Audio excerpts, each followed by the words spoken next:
अंजना ओम कश्यप। जी हां, पुराने मिजाज का शहर जरूर है हैदराबाद, लेकिन नए सियासी लहर के बीच किस तरफ मुड़ेगा इस पर है सबकी नजर, क्योंकि भारतीय जनता पार्टी ने पूरी ताकत झोंक दी है अब हैदराबाद के म्यूनिसिपल चुनाव में, जिसे आप जीएचएमसी कह रहे हैं, ग्रेटर हैदराबाद म्यूनिसिपल कॉरपोरेशन, जिसे गली का चुनाव कह रही है तमाम राजनीतिक पार्टियां।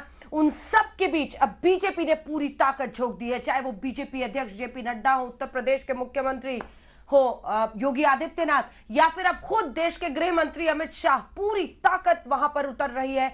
कभी भाग्यलक्ष्मी मंदिर में अमित शाह जाते हैं तो उसके बाद रोड शो करते हैं, यानी असदुद्दीन ओवैसी को उसके गढ़ में ही परास्त करने की इस कोशिश में बीजेपी दिखाई दे रही है। इससे पहले कि खुद असदुद्दीन ओवैसी एआईएमआईएम के अध्यक्ष हमारे साथ जुड़े, आपको सुनाते हैं आज अमित शाह ने कैसे ललकारा है। कहा, निजाम और नवाब कल्चर जो यहां पर चल रहा है उसे हम खत्म करेंगे। मैं आपको हैदराबाद की जनता को भरोसा दिलाना चाहता हूं कि हम हैदराबाद को नवाब निजाम कल्चर से मुक्त होकर एक मिनी इंडिया बने ऐसा शहर बनाने की दिशा में आगे बढ़ेंगे। निजाम कल्चर को त्याग कर एक आधुनिक शहर बने, इस प्रकार का हम हैदराबाद को बनाएंगे। यहाँ किसी का अपीसमेंट नहीं होगा, किसी के साथ अन्याय भी नहीं होगा। इस प्रकार की नई कार्य संस्कृति का विकास हम यहाँ पर करेंगे। हम डायनेस्टी से डेमोक्रेसी की ओर जाना चाहते हैं, चाहे ओवैसी साहब की पार्टी हो, चाहे टीआरएस की पार्टी हो। हमें तो बहुत सवाल करती हैं, मगर मैं पूछना चाहता हूं कि इतने बड़े तेलंगाना में आपके परिवार के अलावे आपको कोई नहीं मिलता है जी? आपके बाद आपका परिवार ही क्यों आता रहता है और किसी में टैलेंट ही नहीं है? हम डायनेस्टी से डेमोक्रेसी की ओर देश के लोकतंत्र को ले जाना चाहते हैं, हैदराबाद और तेलंगाना को ले जाना, भ्रष्टाचार से पारदर्शिता की ओर ले जाना चाहते हैं। भ्रष्टाचार सारी सीमाएं लांघ गया। अपने अपने रहन सहन को देख लीजिए तो आपको मालूम पड़ेगा कि किस प्रकार का भ्रष्टाचार तेलंगाना की जनता ने सहन किया है। तुष्टीकरण से हम सम विकास की ओर जाना चाहते हैं, किसी का अपीसमेंट नहीं करेंगे, सबको बरोबर मौके मिलेंगे। और हैदराबाद की जनता का बहुत बड़ा हिस्सा जो अपमानित महसूस करता है अपने आप को, उनको हम भरोसा दिलाना चाहता है किसी की भी हिम्मत नहीं होगी आपको दोयम दर्जे के नागरिक बताने की। आइए आपको सीधे लिए चलते हैं। असदुद्दीन ओवैसी एआईएमआईएम के अध्यक्ष इस वक्त सीधे हैदराबाद से हमारे साथ लाइव आज तक पर जुड़ रहे हैं। ओवैसी साहब, देश के गृह मंत्री अमित शाह ने आज ललकारा है आपके हैदराबाद में पहुंचकर, कह रहे हैं अगला मेयर बीजेपी का ही होगा हैदराबाद शहर में। 4 तारीख को मैडम आप बुला लीजिए हमको, हम आ जाएंगे, उसमें कोई जल्दी नहीं है। हम तो यही कहेंगे कि बिल्ली के ख्वाब में छिछड़े ही होते हैं, तो वो ख्वाब देख सकते हैं मगर रियलिटी कुछ और है। और 4 तारीख को रिजल्ट आ जाएगा, मेयर भी किसका बनेगा देश जान लेगा और हैदराबाद की आवाम अपना फैसला सुनाएगी ज़रूर। हमको नहीं लगता कि बीजेपी इस तरह की बातें कर रही हैं इसमें कोई दम है। ये है कि ज़रूर अब देश के गृह मंत्री हैं, यूपी के मुख्यमंत्री हैं, कोई मिनिस्टर आता है तो जाहिर है मीडिया की रिस्पॉन्सिबिलिटी होती है कि भाई उनको कवरेज दे दे, मगर ज़मीन पे जो हालात हैं हम देख रहे हैं ये ज़्यादा ही खुशफहमी का शिकार हैं।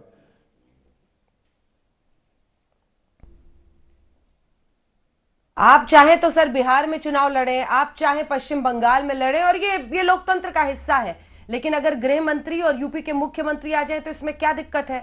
वो भी चाहते हैं कि ओवैसी को ललकारें उसी हैदराबाद में जिसकी शह पर आप अलग अलग राज्यों में पैर पसार रहे हैं। मैडम आपको मैं गुजारिश करूंगा कि सवाल दोबारा पूछिए, आपके पूरा सवाल कट गया, सुना ही नहीं दिया, दोबारा पूछिए प्लीज।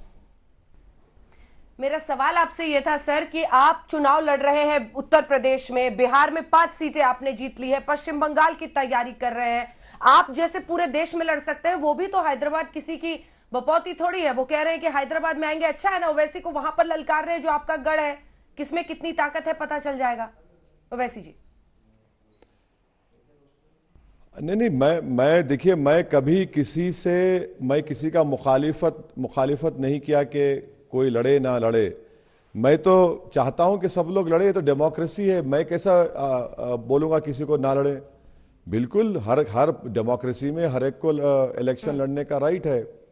मगर जब इलेक्शन आप लड़ रहे हैं तो आप ये तो नहीं कह सकते ना कि हैदराबाद में जो पुराना शहर का इलाका है वहां पर सर्जिकल स्ट्राइक करेंगे, वहां पर रोहिंग्या है, वहां पर पाकिस्तानी है। नरेंद्र मोदी की सरकार देश की पहली सरकार है जो भारत के किसी एक इलाके में बसने वाले लोगों को पाकिस्तानी, रोहिंग्या और अफगानी कह रही है। तो ये तो पूरे उस पुराने शहर की आवाम की तौहीन है कि आप देश आप चला रहे हैं और आपको पता नहीं है कि कितने पाकिस्तानी हैं, कितने अफगानी हैं, कितने रोहिंग्या, और आप सबको बदनाम कर रहे हैं। भाई, देश के प्रधानमंत्री, देश के गृह मंत्री हैं, आपका एमओएस होम सिकंदराबाद का एमपी है। अगर है तो आप बता दीजिए, नंबर दे दीजिए। आप वो भी नहीं देते, मगर बदनाम कर रहे हैं, तौहीन कर रहे हैं। क्या ये डेमोक्रेसी में कि आप एक इलाके को कह रहे हैं कि पूरा पाकिस्तानी है, वहां पर हिंदू भी रहते, मुसलमान रहते, दलित रहते, बंगाली रहते, सिख भाई रहते, अमन से रह रहे हैं। पिछले साढ़े छह साल से कर्फ्यू छोड़िए, कोई टेंशन नहीं हुआ, और एक म्युनिसिपल इलेक्शन के लिए आप पूरे इलाके को बदनाम कर रहे हैं। इसका जवाब बीजेपी को मिल जाएगा 1 दिसंबर के दिन। आप भी तो जमकर ललकारते हैं ना सर। आपने कहा कि आपकी नस्लें बर्बाद हो जाएंगी, लेकिन हैदराबाद का आप नाम नहीं बदल पाएंगे। देखिए मैडम, एक उत्तर प्रदेश का रैंक क्या है, एज अ स्टेट रैंक कितना है, और तेलंगाना स्टेट का रैंक टॉप 5 में 3rd नंबर पे तेलंगाना था। आपका तो 25 नंबर पे आता। आप अपनी स्टेट की फिक्र करिए ना। आप हैदराबाद को आकर कह रहे हैं, आप हमको बता रहे हैं, भाई आपने तो हाथरस में एक दलित परिवार के पीड़ित बच्ची के माँ बाप को तक अंतिम संस्कार में आने की इजाजत नहीं दी। आप तो वहां ठाकुरों की सरकार चला रहे हैं, और आप आकर हैदराबाद का नाम तब्दील कर देंगे। इनको भाई बीजेपी, देखिए मैडम, बीजेपी को हम चैलेंज किए हैं इलेक्शन में, हमको एक प्रोजेक्ट बता दीजिए जो आपने पैसा देकर हैदराबाद में flyover, water line, water reservoir, sewerage line, आप बताइए ना। भाई सैलाब आया, 100 साल के बाद इतना बारिश हुआ, आपने कर्नाटका को पैसे दिए, यहां पर नहीं दिया आपने। क्यों नहीं दिया यहां पर? आप यहां पर आकर असदुद्दीन ओवैसी जिना है, पुराना शहर, रोहिंग्या पाकिस्तानी है, 30,000 नाम रोहिंग्याओं के वोटर लिस्ट में। वोटर लिस्ट मैं बनाता हूं, इलेक्शन कमीशन ऑफ इंडिया बनाता है। तो ये सब आप गिलाजत और अनाप शनाप आप बक रहे हैं। हम तो डेवलपमेंट की बात कर रहे हैं कि ये काम होना था, ये काम करना है। ये तमाम चीज आप अपनी नाकामियों को छुपाने के लिए ये कर रहे हैं। ललकारिए जरूर, मगर ललकारने का तरीका यह नहीं है कि आप पुराने शहर की, तेलंगाना की, हैदराबाद की जनता को उनकी तौहीन करेंगे। लेकिन धार्मिक पहचान के इर्द गिर्द तो आप भी चुनाव, आपका एक कोट पढ़ती हूं जो आपने डाला है, हम जीएचएमसी इलेक्शंस में हम कामयाब होंगे इंशाअल्लाह, क्योंकि शहर हमारा, लोग हमारे, हम आपके और आप भी हमारे। रिलीजियस आइडेंटिटी पर तो आप भी खेलते हैं ना सर, ये किसको नहीं पता है? मैडम, अगर मैं कह रहा हूं कि शहर मेरा है, शहर आपका है, शहर हमारा है, और अगर अंजना ओम कश्यप भी हैदराबाद में रहती तो मैं उनको कहता कि ये भी आपका शहर है। हैदराबाद में एक मशहूर कहावत है मैडम कि जो गंडी पेट का पानी पिया वो हैदराबाद का हो गया। यानी जो पानी पिया हैदराबाद का हो जाता है। इसमें मजहब कहां से आ गया? मैं तो कह रहा हूं कि शहर हमारा है, शहर आपका है, शहर सबका है। ये इसके जर्रे जर्रे से हमारी पहचान है, इसके चबूतरों पर हमारी पहचान है। ये मैंने कहा तो हैदराबाद सबका है ना। हैदराबाद एक्सक्लूसिवली मेरा कहां हो गया? हैदराबाद उन सबका है। ये तो यहां पर जो प्लूरलिज्म, डाइवर्सिटी है, शायद ही किसी भारत के किसी शहर में होगी। यहां पर आपको राजस्थानी मिल जाएगा, बंगाली मिल। जी पूछिए मैडम, पूछिए। भाग्य लक्ष्मी मंदिर से आज गृह मंत्री ने शुरुआत की है। भाग्य लक्ष्मी मंदिर से उन्होंने शुरुआत की है और फिर रोड शो किया है। टोन सेट कर दिया है बीजेपी ने। हाँ, नहीं वो तो अरे जा सकते ना मंदिर को मैं क्या रोक रहा हूं किसी को मंदिर ना जाए? बराबर जाए मंदिर। यही तो हैदराबाद की खूबसूरती है कि मंदिर में घंटे भी बजेंगे, मस्जिद से अज़ाएं भी आएंगी, गिरजा सिख के गुरुद्वारों से गुरबानी की आवाज आएगी, ईसाइयों के गिरजा घर से आवाज आएगी। यही तो हैदराबाद की खूबसूरती है। कौन किसको एतराज है? कौन एतराज कर रहा है किसी के मंदिर जाने पर या मस्जिद जाने पर? जाइए बराबर, कौन रोक रहा है आपको? जाइए ना, बराबर जाना चाहिए, क्यों नहीं जाएंगे आप? उन्होंने यह भी कहा है कि नवाब और निजाम कल्चर को खत्म करेंगे। सीधा निशाना आप पर था, आपके परिवार पर। मैडम, मैं कौन सा नवाब हूं? मैं कौन सा निजाम हूं? ना तो मेरा दूर दूर तक निजाम की फैमिली से कोई ताल्लुक नहीं है। अगर आप तारीख में चले जाएंगे तो मेरे पूर्वजों ने निजाम से मुलाकात इसलिए नहीं की क्योंकि निजाम को मिलने के लिए एक सोने की अशरफी नजराना देना पड़ता था। तो मेरे बुजुर्गों ने कहा कि हम हरगिज नहीं देंगे, मुलाकात ही नहीं की, हमारा ताल्लुक ही नहीं है उनसे। हाँ, हैदराबाद का एक मखसूस कल्चर है, एक तहजीब है, शाइस्तगी है, जबान में मिठास है। तेलुगु जो बोली जाती है वो दूसरी तेलुगु से मुख्तलिफ है, उर्दू जो बोली जाती है वो मुख्तलिफ है। अगर आप इस कल्चर के मुखालिफ हैं तो आपने तो हैदराबाद को समझा ही नहीं। आपने हैदराबाद को समझा ही नहीं। अगर हैदराबाद को समझते तो आप यहां की तहजीब तमद्दुन के कायल होते, यहां की जबान की शीरनी को, उसकी मिठास को समझते, चाहे वो तेलुगु हो या उर्दू हो। आप कुछ जानते नहीं है, आप पैराशूट से उतरे और शुरू हो गए अपनी वो पुराना कैसेट चला दिए यहां पर। लेकिन आप भी ओवैसी साहब चाहते हैं हमेशा कि एक अच्छी जंग तभी बनती है जब दुश्मन भी ताकतवर हो। इस बार आपको विरोधी जबरदस्त मिला है, जिसमें एक के बाद एक पूरी कार्पेट बॉम्बिंग बीजेपी कर रही है। इस बात को तो आप भी मानेंगे। मैडम देखिए, आपको मैं हमारी पार्टी के ताल्लुक से बता रहा हूं कि 1986 में एनटी रामाराव अपने पीक पर थे। तो मेरे हैदराबाद पार्लियामेंट कॉन्स्टिट्यूंसी में एनटी रामाराव की पार्टी में एक शिवारेड्डी नाम का, बॉम्बुलू शिवारेड्डी बोलते, बॉम्ब शिवारेड्डी, वो बॉम्ब फेंका था। 2002 में चंद्रबाबू नायडू चीफ मिनिस्टर मेरे कॉन्स्टिट्यूंसी के गली गली में फिरे। आज बीजेपी फिर रही है, कोई फर्क नहीं पड़ेगा, आप देख लेंगे 4 तारीख को इंशाअल्लाह ताला। अरे आइए ना, डेमोक्रेसी में कौन रोक रहा है? मगर आप लोग जो अनाप शनाप बक रहे हैं, कारपेट बॉम्बिंग, आप सर्जिकल स्ट्राइक करेंगे। आप बताइए मैडम, किसी देश के एक इलाके पे कोई सर्जिकल स्ट्राइक करता है, ये जबान इस्तेमाल करेंगे आप बोलेंगे पाकिस्तानी है यहां पर। अरे भाई, यहां पर अमन से हिंदू भाई, मुसलमान, हमारे दलित, बंगाली, मारवाड़ी कम्युनिटी के लोग आराम से रह रहे हैं। आप बोल रहे हैं कि यहां रोहिंग्या है, पाकिस्तानी है, ये जबान। अच्छा, फिर अगर आप हैं तो होम मिनिस्टर क्या कर रहे हैं? होम मिनिस्टर सो रहे थे इतने साल से, आप क्यों नहीं पकड़ा उसको आपने? हम तो बोले सर पकड़िए उनको, अगर कोई इलीगल है यहां पर पकड़िए। कौन रोक रहे? हम रोक रहे हैं क्या उनको? आपको जंजीरों से बांध के बैठे, आप नहीं कर सकते? ये तो गलत बात है ना। आप तो इलेक्शन की कैंपेनिंग के नाम पे आप तो पूरे इलाके के लोगों को, पूरी शहर को बदनाम कर रहे हैं, तौहीन कर रहे हैं आप। लेकिन ये भी तो सोचिए ना वैसी साहब की, इस देश की संसद में अगर हर बिल जिसको सरकार लाती है उसकी मुखालफत करने वाला शख्स कौन होता है? असदुद्दीन ओवैसी। चाहे वो सीएए बिल हो, चाहे ट्रिपल तलाक हो, चाहे फार्मर्स बिल को भी, लेकिन जो खास तौर पर सीएए बिल था या फिर उसके बाद से उससे पहले ट्रिपल तलाक बिल था, हर चीज पर आप कहते हैं कि अब जब ये नया ऑर्डिनेंस राज्य सरकारें ला रही हैं, जिसको यूपी सरकार ले भी आई है, लव जिहाद पर, हालांकि उसका नाम नहीं है, लंबा चौड़ा उत्तर प्रदेश धर्म परिवर्तन विदेश वो कानून है जो भी है, लेकिन इन सब के खिलाफ आप कहते हैं कि संविधान खतरे में है, ये सरकार हिंदू राष्ट्र बनाना चाहती है, ये सरकार जानबूझकर मुस्लिमों को टारगेट कर रही है। तो आप एक धार्मिक आइडेंटिटी की पॉलिटिक्स खेलते हैं ना जब आप करते हैं। इसीलिए बीजेपी ने पूरी ताकत वहां झोंक दी है, क्योंकि अब ध्रुवीकरण उनके लिए आसान हो जाएगा आपके साथ। मैडम, मैं आपको बता रहा हूं कि 4 तारीख के नतीजे आ जाएंगे, घोड़ा मैदान सामने है।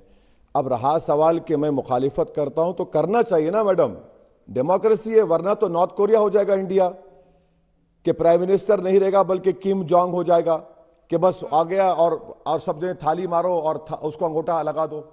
यही तो डेमोक्रेसी की खूबसूरती है कि मुखालिफत होना चाहिए, अपोजिशन होना चाहिए, और होता रहेगा। अरे भाई, मैं तो कोई बीजेपी का तो नहीं हूं कि मोदी जो बोले और आंख और जबान का गूंगा हो जाऊं, आंख का अंधा हो जाऊं। मुझे अल्लाह ने दिमाग दिया है, सोचने की समझने की तमीज दी है, तो मैं मुखालिफत करूंगा। और ये डेमोक्रेसी के लिए बहुत जरूरी है। जो आज पंजाब के किसान आकर दिल्ली में धरना दे रहे हैं, हम उनको सलाम करते हैं, वो डेमोक्रेटिक राइट है उनका। वरना अगर सब लोग थाली बजाने वाले हो जाएंगे, खवाली करेंगे, तो वो जमहूरियत नहीं हो जाएगी। इसको खवाली डेमोक्रेसी कहना पड़ेगा हमको। तो डेमोक्रेसी के सर्वाइवल के लिए अपोजिशन जरूरी है और सरकार का अपोजिशन करना जरूरी है, क्योंकि अगर वो गलत काम करेंगे तो हमको बताना पड़ेगा, आईना दिखाना पड़ेगा कि संविधान के खिलाफ है। अब जैसा एग्रीकल्चर लॉज है, वो स्टेट का सब्जेक्ट है, आपने गलत उसको लेजिस्लेट कर दिया, कैसे उसको मानेंगे कोई भी?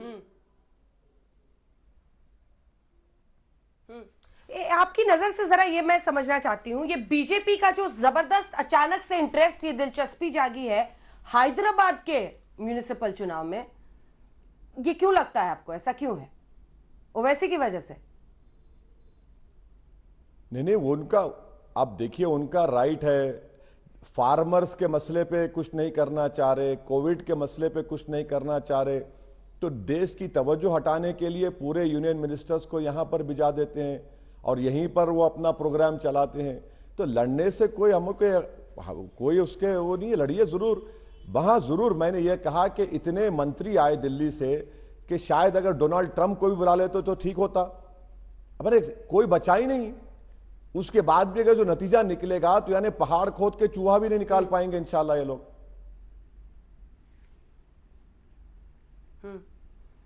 पुराने हैदराबाद पर जरा आते हैं, क्योंकि वहां पर आपने बताया कैसे उन्होंने सर्जिकल स्ट्राइक की बात की, आपको जिन्ना भी कहा जा रहा है। एक छवि आपकी ऐसी बनाई जाए जिससे फिर ध्रुवीकरण की राजनीति बीजेपी के लिए आसान हो जाए। क्या उस बड़े चेस बोर्ड पर एक मोहरे की तरह आपके छवि को इस्तेमाल करती है बीजेपी? मैडम, मेरा प्रॉब्लम यह है कि मेरे इतने चाहने वाले हो गए हैं कि मैं तो एक लैला बना हुआ हूं और मेरे पूरे चाहने वाले मेरे मजनू बने हुए हैं। कांग्रेस मुझसे मोहब्बत करने लगी है, बीजेपी करने लगी है, टीआरएस करने लगी है। अरे इतने मेरे दीवाने हो चुके हैं कि सब मुझे घेर लिए हैं और हर कोई चाहता है कि मेरे कंधे पे रखकर बंदूक चलाए। ये तो अजीब मामला है। हम ये कह रहे हैं कि भाई हैदराबाद के डेवलपमेंट की बात करिए, इंफ्रास्ट्रक्चर की बात करिए, पोल्यूशन की बात करिए, ट्रैफिक के कंजेशन को कैसे सॉल्व करें उसकी बात करिए, जो हालिया दिनों में सैलाब आया वो दोबारा ना आए उस पर बात करिए। मगर पूरे के पूरे असदुद्दीन ओवैसी की मोहब्बत में इतना दीवाने हो चुके हैं कि मुझे लैला बनाए और तमाम के तमाम मेरे मजनू बने हुए, तो मैं क्या कर सकता हूं इसके बारे में? चलिए, एक और विषय है जो फेवरेट है उनका, वो भी आज बोला है। वो 10-20 सेकंड में आपको सुनाती हूं, फिर इस पर जवाब लूंगी आपसे ओवैसी साहब। अमित शाह ने आज रोहिंग्या मुसलमानों का मुद्दा भी हैदराबाद में उठाया, ये सुनिएगा, फिर इस पर सवाल होगा। भाई, मैं जब कार्रवाई करता हूं तब तो हाय तौबा करते हैं पार्लियामेंट में, देखा नहीं है आपने? कितनी बड़ी आवाज में रोते हैं। और एक बार लिख कर मुझे दे दे, बांग्लादेशी और रोहिंग्या को निकालना है, बाद में मैं करता हूं। जरा लिख कर देने के लिए बोल दीजिए उनको। सिर्फ चुनाव में बात करने से नहीं होता है, जब निकालने के लिए पार्लियामेंट में बहस होती है, कौन इनका पक्ष लेता है देश की जनता जानती है, सबने लाइव टेलीविजन पर देखा है। आज अमित शाह ने जो कहा है, मैं सीधा वो आपको बताना चाहती हूं। अमित शाह ने कहा है ओवैसी लिख कर दे, हम रोहिंग्या बांग्लादेशी हटा देंगे। जब हम एक्शन लेते हैं तो संसद में ओवैसी के आंसू निकलने लगते हैं।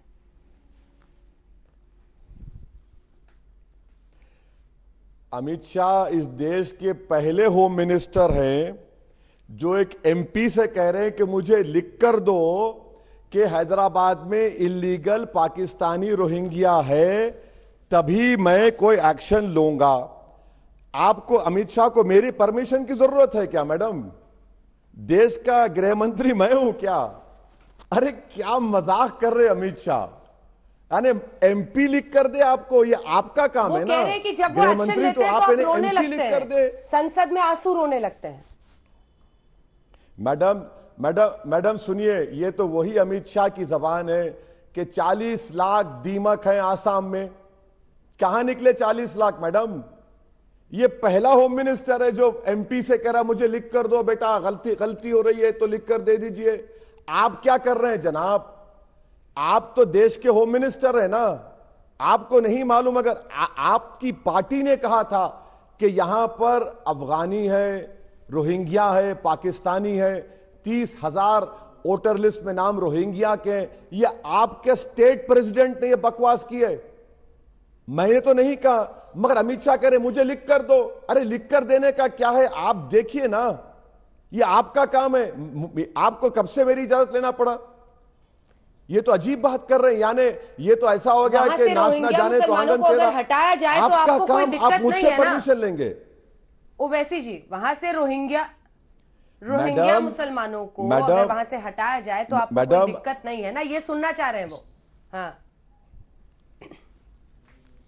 देखिए मैडम, देश के गृह मंत्री वो हैं, देश का मिनिस्टर ऑफ स्टेट सिकंदराबाद के एमपी हैं।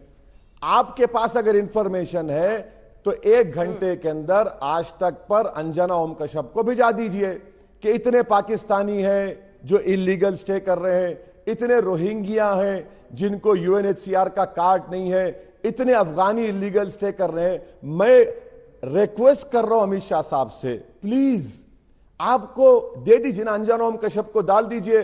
अंजना ओम कश्यप ब्रेकिंग न्यूज बोल के चला देगी आज तक पर कि देखिए अमित शाह ने जो कहा था कर दिया।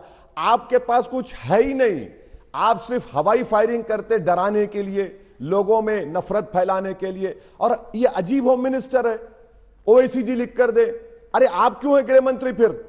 ये पहला होम मिनिस्टर जो कह रहा है कि आप मुझे लिख, आपकी तरफ से कहा गया, आपके पार्टी का प्रेसिडेंट यनाब शनाब बक रहा था हैदराबाद के माहौल को खराब करने के लिए, और अमित शाह ने अपने ही पार्टी प्रेसिडेंट को झूठा कह दिया ये बात कहकर। आज लेकिन उन्होंने एक और बात कही है, वो तो हवाई फायरिंग नहीं थी, आपके इतिहास पर फायरिंग थी। नाम लिए बिना उन्होंने कहा कि हैदराबाद का पाकिस्तान में विलय का समर्थन करने वाले लोग कौन थे?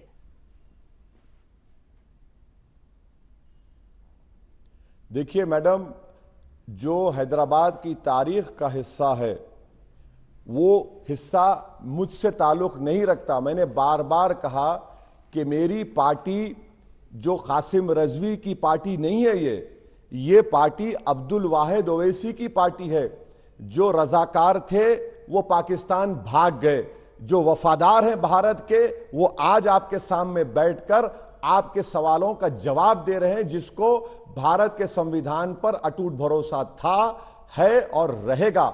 और सुबह क़यामत तक हम यहां पर भारत में रहेंगे, आजादी के मुजाहिदीन के जानशीन बनकर रहेंगे।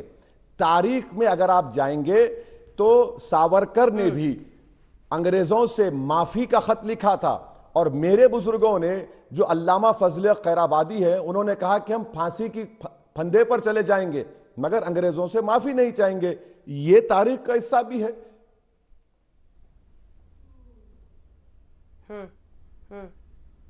लेकिन अब तो हर मुद्दे पर यह सवाल पूछा जाएगा, आपको हमेशा लकीर की उस तरफ दिखाया जाएगा। देखिए ये नया वक्त है ओवैसी साहब, और आप भी समझ रहे होंगे।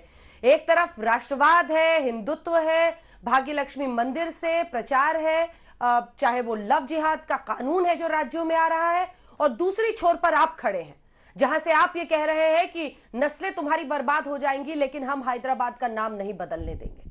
ये वो दो धुरी है राजनीति की हिंदुस्तान में आज, जो दोनों एक दूसरे को, जिसे अंग्रेजी में कहते हैं you feed into each other, आप एक दूसरे का एक जबरदस्त रिश्ता है, जिसकी वजह से कांग्रेस आपको कहती है वही पुरानी वाली बात, वो टीम वाली, टीम बी, टीम ए, ये सब है आप।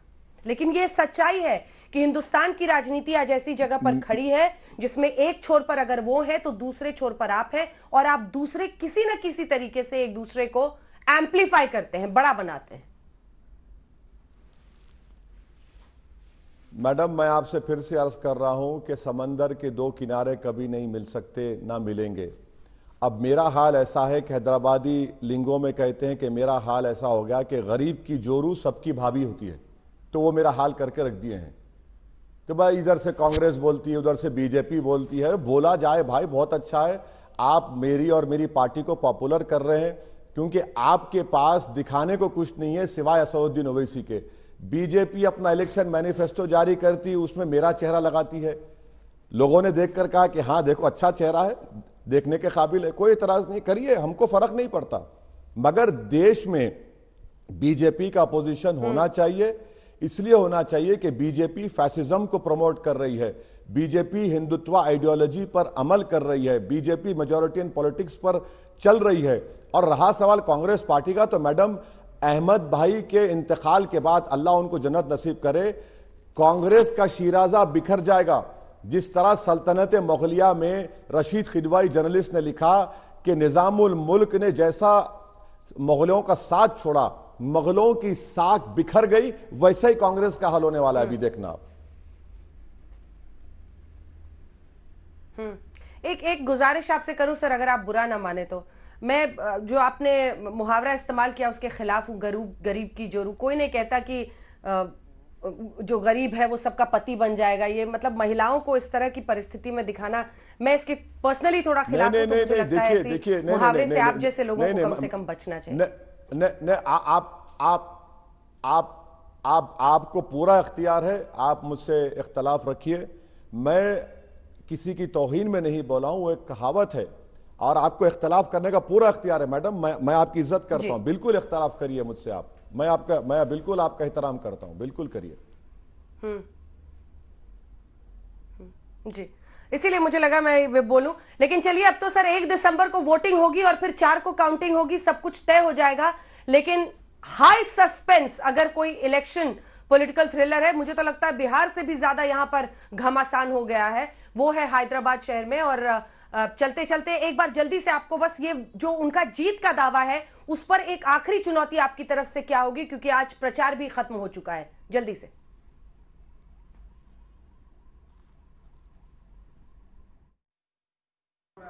नहीं, बिल्कुल हम भारतीय जनता पार्टी आज मुख्य विपक्ष की जगह ले चुकी है और अगले चुनाव में यहां पर भारतीय जनता पार्टी की सरकार निश्चित रूप से बनने वाली है। और इसके लिए हमारा तो कार्यकर्ताओं का योगदान है, जनता का सपोर्ट है, मगर केसीआर का भी बहुत सपोर्ट है। जिस प्रकार से वो सरकार चला रहे हैं, तो वो यहाँ की जनता भारतीय जनता पार्टी की ओर तेजी से बढ़े। इस पर आपका जवाब जल्दी से, आखिरी सवाल, आखिरी जवाब। मेयर इस बार बीजेपी का बनेगा या अमित शाह का हुंकार है? मैडम जब 4 तारीख को नतीजे आएंगे आपके सवाल का जवाब मिल जाएगा। बीजेपी बहुत ज्यादा खुशफहमी का शिकार है। एक दुब्बाक का बाई इलेक्शन जीतकर जहां पर टीआरएस ने और कॉन्फिडेंस से और हाइप किया, इसीलिए वजह से उनको शिकस्त हुई। मगर मुझे नहीं लगता कि बीजेपी इतना खुशफहमी का शिकार हो रही है। अभी बहुत सा टाइम है और बीजेपी को हाल हकीकत मालूम हो जाएगा। तो आइए अब चर्चा की शुरुआत करते हैं। हल्ला बोल में आज बहस हैदराबाद के उन म्युनिसिपल चुनावों पर जिसमें बीजेपी पूरी ताकत झोंक रही है। गौरव भाटिया, राष्ट्रीय प्रवक्ता भारतीय जनता पार्टी के, हमारे साथ जुड़ गए हैं। इम्तियाज जलील जो कि सांसद है एआईएमआईएम के, वो हमारे साथ आज चर्चा में जुड़ रहे हैं।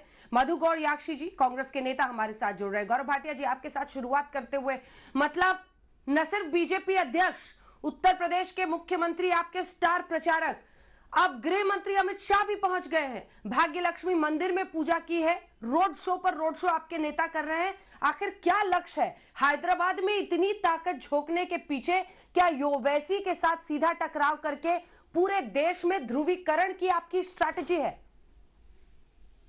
अंजना जी, पहली बात तो ओवैसी जी से कोई हमारा टक्कर नहीं है। एक राष्ट्रीय पार्टी है, विश्व में सबसे बड़ी पार्टी है।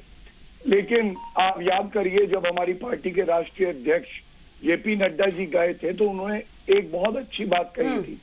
विरोधी कह रहे थे ये गली के चुनाव में पार्टी का राष्ट्रीय अध्यक्ष उतरा है, तो नड्डा जी ने एक बात कही थी कि आज पूरे भारत में हर नागरिक को मोदी जी पे विश्वास है और कोई चुनाव छोटा नहीं होता है। जिस तरह से केंद्र की जो योजनाएं हैं वो आम जनता तक नहीं पहुंच पा रही हैदराबाद में, इसलिए हम इसको वो चुनाव मानते हैं जो चुनाव संसद का रास्ता भी खोलेगा। वो गली का चुनाव नहीं, वो आम जनता का चुनाव है।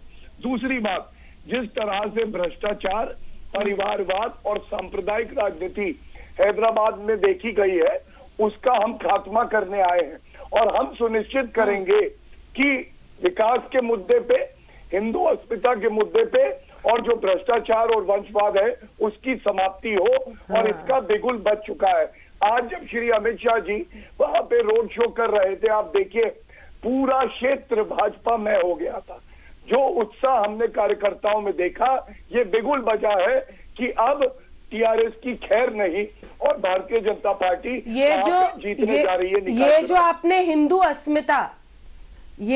हिंदू अस्मिता कही, ये क्या हैदराबाद का नाम बदलने से आएगा? असदुद्दीन ओवैसी कह रहे हैं आपकी तमाम नस्लें तबाह हो जाएंगी, हैदराबाद का नाम नहीं बदल पाइएगा। अंजना जी, दुख तब होता है जब असदुद्दीन ओवैसी और अकबरुद्दीन ओवैसी बयान देते हैं कि 800 साल से हमारी हुकूमत चल रही है।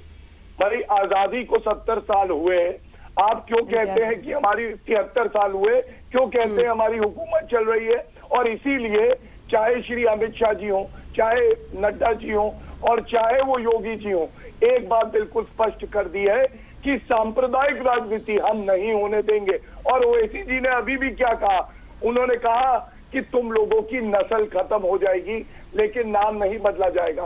ओवैसी जी, याद करिए, आप कहते थे अनुच्छेद 370 करके दिखाओ, आप कहते थे राम मंदिर बना के दिखाओ, दोनों हुए। और आज हम कहते हैं कि आप में इतनी हिम्मत नहीं कि भारतीय जनता पार्टी को आप रोक सके, क्योंकि पूरे भारत की जनता भारतीय जनता पार्टी के साथ खड़ी है।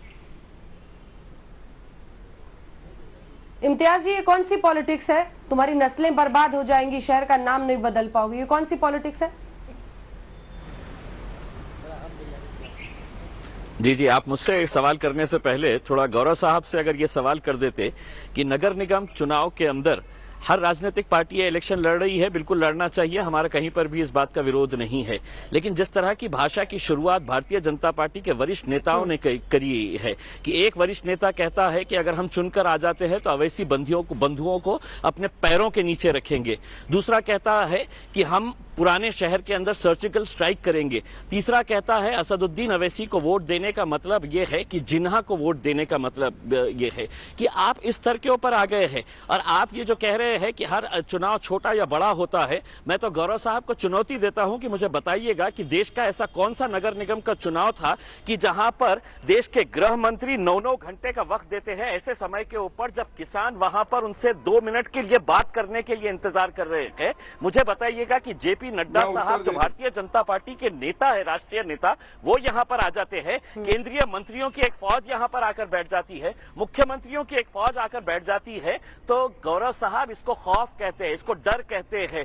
ये उनको मालूम है कि अगर हम छोटे मोटे नेताओं को बुझाए तो यहां पर हैदराबाद के अंदर हमारी तो दाल गलने वाली नहीं है। तो जितनी हमारी ताकत है, पूरे दिग्गज यहां पर 9-9 घंटे देश के गृह मंत्री, जब देश के हालात ऐसे हैं, जब किसान वहां पर उनसे आधे घंटे का समय मांग रहा है, उनके लिए वक्त नहीं है और वाह किसानों को मरने के लिए छोड़ दिए हैं और यहाँ पर आकर अपने चुनाव प्रचार क्या है, नगर निगम का चुनाव क्या है, 150 सीटें जो है, आपने गौरव साहब अपने ही बातों के अंदर आपने साफ कर दिया है कि हमारा लक्ष्य ये नहीं है कि हम किसी न किसी तरह से दिल्ली का रास्ता यहाँ पर बना रहे हैं करके, लेकिन आप बनाइए, आपको अधिकार है, जिस तरह से हमारे को अधिकार है, हम भी इलेक्शन लड़े, लेकिन आप किस तरह की भाषा बात कर रहे हैं? जो आदमी को यहाँ की जनता ने, हिंदू, मुसलमान, दलित सभी लोगों ने 3 मर्तबा देश के सर्वोच्च हमारी जो टेम्पल ऑफ डेमोक्रेसी है वहाँ पर चुनकर भेजा है, आप उसकी तुलना। ठीक है इम्तियाज जी, मुझे ये समझ नहीं आ रहा किस हद तक कितना कि आपको किसानों का दर्द है या आपको हैदराबाद में गृह मंत्री के चुनाव में उतर जाने की पीड़ा है।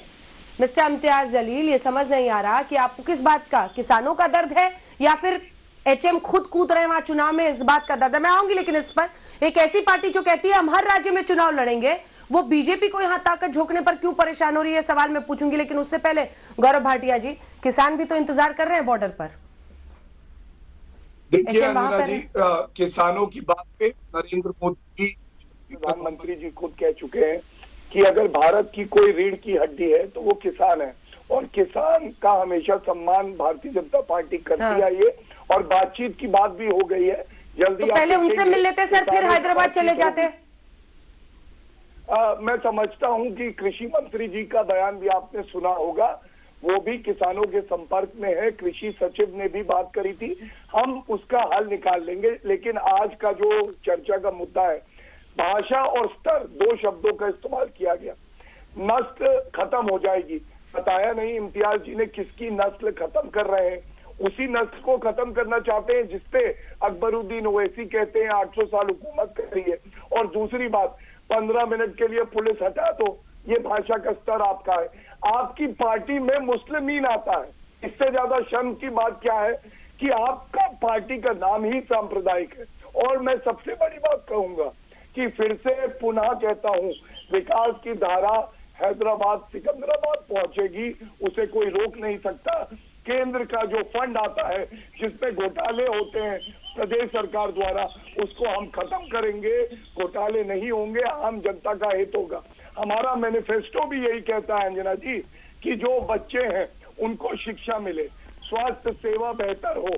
हमने ये भी कहा है कोरोना वैक्सीन दिया जाएगा। सर, लेकिन चिंता है वहां के लोगों की, क्योंकि नहीं, लेकिन भाषा के मुद्दे पर जो आप सवाल कर रहे हैं गौरव जी, जो आप कह रहे हैं, आप लोगों ने भी तो जिन्ना कहा ना, यही शख्स है जिसने अभी बिहार में भी 5 विधानसभा की सीटें जीती हैं, तो जिन्ना जीत रहा है क्या देश के अंदर?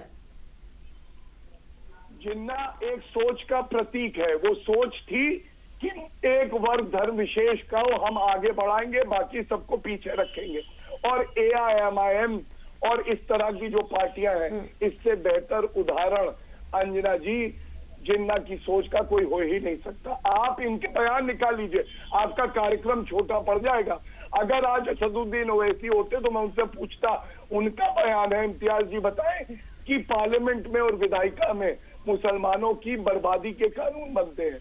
क्या इससे सहमत हैं आप? कोई नागरिक इससे सहमत हो सकता है? आप मुझे बताइए। जवाब दीजिए इम्तियाज जी छोटा साहब, फिर मैं मधु जी के पास जाऊंगी। और एक सेकंड में ओवैसी साहब का एक कोट पढ़ना चाहती हूं। GHMC greater Hyderabad municipal corporation चुनाव में हम कामयाब होंगे इंशाअल्लाह, क्योंकि शहर हमारा, लोग हमारे, हम आपके और आप भी हमारे। मतलब खुलकर कम्युनल कार्ड, खुलकर रिलीजियस आइडेंटिटी का कार्ड इम्तियाज जी खेल रहे हैं ओवैसी साहब। नहीं, क्या है इसके अंदर बताइए मुझे, आप डिटेल में बता रहा है कि हमारा शहर, हमारा हैदराबाद, हमारे लोग, आप भी हमारे, हम भी आपके, इसके अंदर ऐसा क्या कम्युनल है?